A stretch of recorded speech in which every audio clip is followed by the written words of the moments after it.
Security is just the illusion of safety. That's something I believed long before I ever took this job. Back when I was still married, still living in a house with a yard and a dog and a life that made sense, I used to joke about it. Lock your doors, I'd say. It just makes burglars knock. My wife didn't laugh. Looking back, she knew something I didn't. That the illusion matters. That sometimes the illusion is the whole point. I took the night shift security job at the Callaway building 14 months ago. 42 years old, newly divorced, one-bedroom apartment with a bathroom that smelled like the previous tenant's regrets. I needed money and I needed quiet, and night shift security at a mid-rise office building in the financial district seemed to offer both. No customers, no management hovering. Just me, a desk, a bank of monitors, and 8 floors of dark, empty offices counting down the hours until sunrise. I told myself I was fine with that. I was wrong about a lot of things that year. The man training me was named Darnell, 58 years old, 31 years in private security, and 2 weeks from retirement. He had the kind of face that had stopped being surprised by things somewhere around 1987, and he moved through the building the way water moves through pipes, completely without hesitation, every corner known, every sound catalogued and filed. He spent 3 nights showing me the rounds. Ground floor, lobby, parking structure, then up through each floor in sequence. Floors 1 through 8, offices, server rooms, cleaning closets, fire exits. He knew where every camera had a blind spot, and he knew which bathroom on the 4th floor had a leaky pipe that made a sound like footsteps if you didn't know better. On the second night, when we were back at the desk running through the monitoring panel, he pointed at the elevator control display. It was a vertical column of indicator lights, one for each floor, with a small call button corresponding to each one. Standard stuff. I'd seen it 100 times in the previous 2 nights. "You see this one?" he said, tapping the 9th light from the bottom. I looked at it. Then I looked at him. "The building has 8 floors." "That's right," said Darnell. I waited for him to explain. He took a slow sip of his coffee, the kind of sip that says, "I've been waiting for this question for a long time, and I'm going to enjoy answering it at exactly my own pace."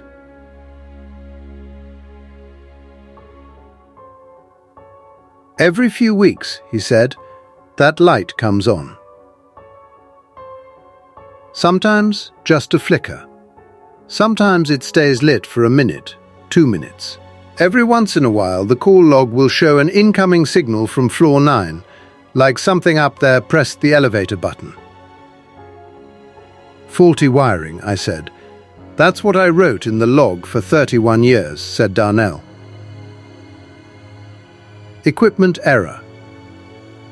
Disregard." He set down his coffee. "That is what you will also write." "What if I call back?" I asked. There was a response intercom built into the panel, standard in older buildings. Press the button, open a 2-way channel to whatever floor you're trying to reach. Darnell looked at me then. Not angry, not dramatic about it. He just looked at me the way a man looks at a stove burner to make sure it's off one last time before leaving the house. "You don't call back," he said. "You write equipment error in the log. You move on. You do your rounds. You go home." He retired 11 days later. I bought him a card that everyone at the security desk signed, which was just me, so I signed it twice, once as myself and once drawing a little cartoon dog, because it felt less depressing than a single signature on a card. He laughed at that. It was the only time I ever saw him laugh. Then he was gone, and the building was mine. The first 6 weeks were exactly what I wanted them to be. Quiet. The building emptied out by 8. the last of the office workers filtering through the lobby in their coats. And then it was just me and the hum of the HVAC system and the glow of 8 monitor screens showing 8 floors of absolutely nothing happening. I learned the rhythms. The server room on the 3rd floor made a cycling noise at 2 a.m. When the cooling system kicked over, the fire door on the 6th floor didn't latch properly and would swing in if the wind came from the east, setting off the contact sensor. I learned which alerts to check and which ones to log and dismiss, and I started to understand what Darnell meant about knowing a building the way you know your own house. You stop hearing it. It just becomes the sound of normal. It was a Tuesday in November, nearly 2 months in, when Floor 9 lit up for the first time. I was doing the log entry for a routine camera check at 3:17 a.m. when the panel gave a short single beep. I looked up. The 9th indicator was glowing amber, not flashing, just a steady, calm amber glow, the way a lit button looks when someone on the other side is simply waiting. My first thought was Darnell. Equipment error. My hand was already moving toward the log. Then I looked at the camera feeds. Camera 7 covered the 8th floor elevator lobby, the top floor, the highest point of the building. In the upper right corner of camera 7's frame, you could just see the ceiling. And on that ceiling, in the space above the elevator shaft housing, there was a shadow. Now, I want to be precise here, because the way I describe this matters. It wasn't moving. It wasn't shaped like anything specific. It was just a mass of dark, in a place where, given the position of the corridor lighting, there should not have been any dark at all. The geometry of it was wrong. It was the kind of wrong that takes your brain a second to process, the way an optical illusion takes a second, because your brain is running through every explanation it knows and coming up short. I wrote equipment error in the log. I did not call back. I sat very still for a while. The light went off after 4 minutes. The shadow was gone when I looked again, though I couldn't tell you exactly when it left. I told myself what you tell yourself. Old building, odd angles, a camera with a dirty lens catching ambient light wrong. I believed maybe 40% of that, which was enough to keep me in the chair. You'd be surprised what 40% belief can do for a man who needs the paycheck. The second time was 3 weeks later. Not the panel this time. Sound. I was on my 4 a.m. rounds, 7th floor, when I heard it from above me. A single slow drag. The sound of something heavy being slid across a concrete floor. One long deliberate scrape, then silence. I stood in the corridor and I did not move. The building has a concrete subfloor throughout. The 8th floor was directly above me, and beyond the 8th floor ceiling there is nothing, according to every blueprint, every filing, every record the building management company had ever shared with me during onboarding. No crawl space significant enough for anything larger than pipe insulation. No accessible void. I radioed up. Standard check. I said security, floor 8. Please identify, which is what you say when you're hoping the answer is a cleaning crew who stayed late, a tenant who forgot something, any human explanation that will let you go back to your desk and finish your coffee. Nothing came back on the radio. The floor above me was silent. I finished my rounds in 9 minutes, instead of the usual 22. I will not pretend otherwise. I started researching the building on my slow nights. Property records, construction permits, city filings. What I found wasn't dramatic. There was no tragedy in the headlines, no famous incident. What I found was something quieter and in some ways worse. The Callaway Building's original construction permit, filed in 1971, specified 9 floors. The amended permit, filed 4 months later, specified 8. The 9th floor was removed from the plans during construction, the official reason listed as structural revision following soil assessment. The shell of it, according to one document I found buried in a county archive, had already been partially framed before the revision was approved.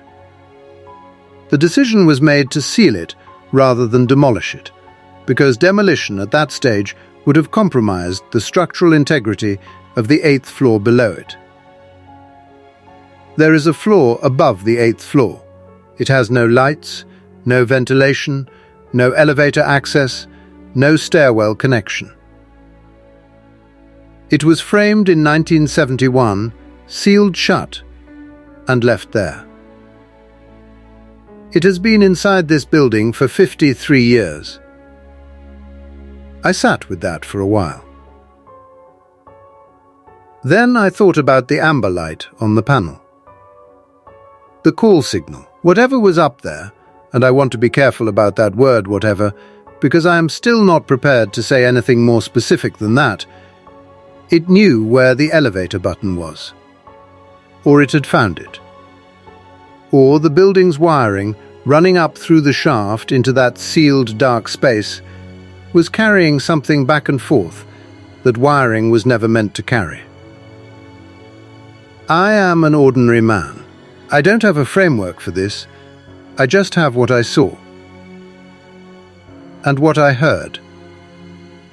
And what happened on the last night. It was a Friday. 3:50 a.m. The panel lit. Floor 9, amber, steady. I don't know why I did it. 13 months of writing equipment error, and that night my hand moved to the intercom button instead of the log. Maybe I was tired. Maybe I had spent too many nights alone in that building convincing myself of a rational world and worn the conviction smooth. Maybe I just wanted an answer. I pressed the button and I opened the channel. I said hello. The sound that came back was not static. Static would have been fine. Static I could have lived with. What came back was a quality of silence that was different from the silence before I pressed the button. A listening silence. The silence of a space that was no longer empty. And then, from the elevator directly behind my desk, came a sound I had heard once before. A low, slow drag across concrete, one long pull. Stopping. The elevator doors were closed. The call log showed no car movement. The elevator had not been summoned. But something on the other side of those doors was now very close to them, and I knew that with a certainty I cannot explain, and have not been able to unfeel since. I hit the emergency lockdown. It is a physical switch behind a glass cover on the panel, the kind you break the glass to access. I broke the glass. I threw the switch. Every elevator in the building went to manual override, doors locked, cars frozen in position. I called building management. I called the non-emergency police line. I sat with my back to the wall and my eyes on those elevator doors until the sky outside the lobby windows went from black to purple to grey. Nobody found anything. The police did a sweep. Building management sent a facilities coordinator who checked the shaft housing and reported the expected nothing. The elevator was reset. My incident report read, in their summary, as a new employee stress response. I still work there. I want to say I quit, but I didn't. I told myself it was the paycheck. I think the truth is something else. I think I need to know that the lockdown is holding, that the switch is there, that whatever I heard scraping toward those doors is still on the other side of them. I wrote equipment error in the log for the next 6 months. Floor 9 lit up 3 more times. I did not call back again. I wrote what Darnell wrote for 31 years, and I kept my head down, and I did my rounds, and I went home. But I know something now that I didn't know when I started. About the illusion of security. About why we lock doors that a determined thing could simply open. About why the illusion isn't nothing. Why sometimes the illusion is doing real and necessary work. Whatever is up there learned, in 53 years of sealed dark, that there is a button. And it has not yet learned what comes next. I intend to keep it that way.